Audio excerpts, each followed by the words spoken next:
Week 8. Let's take a look at what we're going to do for our blog post. So I scroll down here to week 8. I'm going to click on this folder.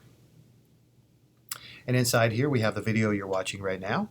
And I'm going to click on the actual assignment. I then click on this link, which is going to take me over. When I click on it, oh, by the way, read the directions carefully. Just remember that teachers don't try to just waste time. They write things out specifically for you to help you. So read carefully. I start with the verbs. Hopefully that'll be clear and help you out. So I click on this link and it takes me over to this. When it loads, I'm going to copy and paste the whole thing. Woo. And there we go. Copy that. And I go over to my blog and I'm going to create a new post right here. I then paste in the whole thing right here. I just did Command V as in Victor, and then I start following the directions. So right here it says, title the blog post this. So I will do that.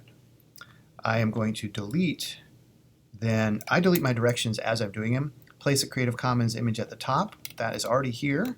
I put one there. If you wanted to put a different one, you could. And there's a tutorial on how to do so. Okay, so I'm going to delete this.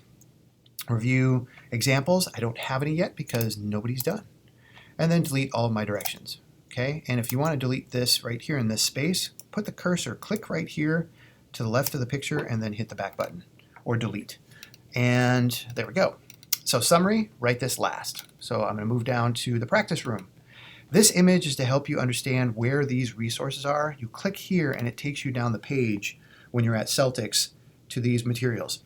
Create an account at Celtics. It is free. You do not need to pay anything. When you first log in to the page or to your account, you may notice it says you have to pay for different versions. Scroll down past that and click on the skip button or no thank you. It's something like that at the bottom of the screen. You'll need to do that every time you log in.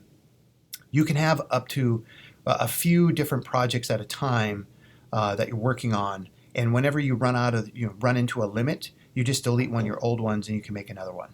That's how it works. It's a really great tool and very helpful for screenwriting and for formatting of screenplays. Watch all these, watch all those, write a reflection if you'd like to, but really just watching those is all I want you to do. You can then delete all the directions. If you want to leave links to these in your blog, that's fine.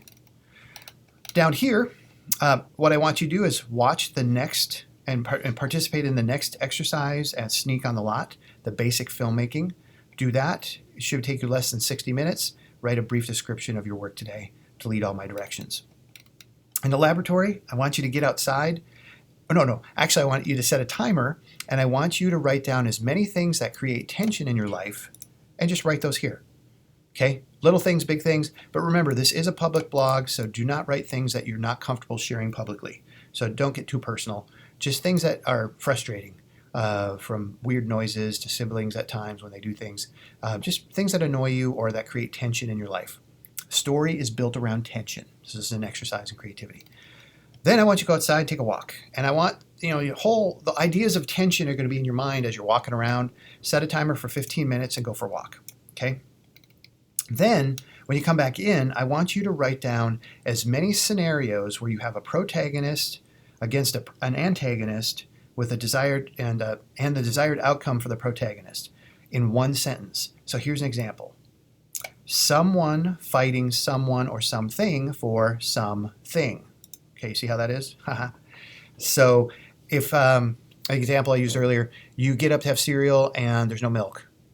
Okay, there you go. You're the protagonist. You're hungry. That's what you want. That's the thing you want to solve, fix your hunger, and you don't have milk. Dun, dun, dun. Okay, that would be a perfect scenario. Write down in 15 minutes and as many of those as possible with the idea of a short 3 to 5 minute film. Okay, these are going to help tremendously when we start working together in teams. And you want to start generating as many ideas as possible. In the studio, I want you to watch this video. Every story is the same. It's 15 minutes long. It's amazing.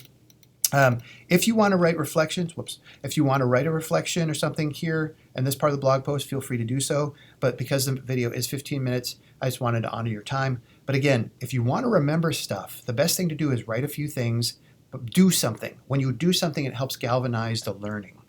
That's really important.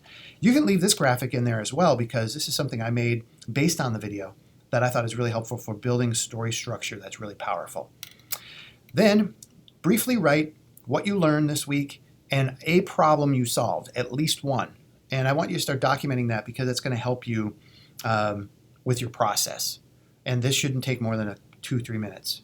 And then take the survey here, and again, that shouldn't take more than 2-3 minutes, maybe even a minute. Okay, you can delete this section when you're done. Leave this section, just delete my directions, and just I learned this week, and I fixed this problem, and there you go. And that's it.